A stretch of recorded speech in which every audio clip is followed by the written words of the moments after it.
Материалдық техникалық базаның ескіруі, оқу жабдығының жетіспеушілігі, қаржыландырудың жетіспеушілігі, жөндеуге қаражаттың болмауы, ата-аналар мен мұғалімдерден ақша жинау.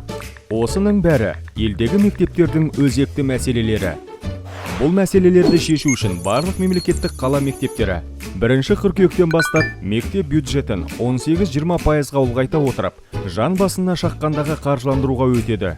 Жан басына шаққандағы қаржыландыру мектептер үшін несімен тиімді? Қамсыздандырылу, сапалы білім алу үшін қажетті жағдайлардың жасалуын қамтамасыз етуге, қаржы ресурстарының жеткіліктілігі. Ашықтық. Әр мектеп өз бюджетін алдын ала біледі. Ол оқушылар контингентіне ғана байланысты болады. Объективтілік және әділдік. Қаражат бөлуде сүйікті мектептер мәртебесі сияқты субъективті белгілердің болмауы.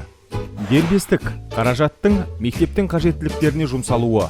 Оқушылардың ата-аналарына мектепке ақша жинаудың қажеті жоқ. Өйткені жан басына шаққандағы қаржыландыруда барлық қажетті шығыстар ескеріледі. Мектептерімізді жақсартайық.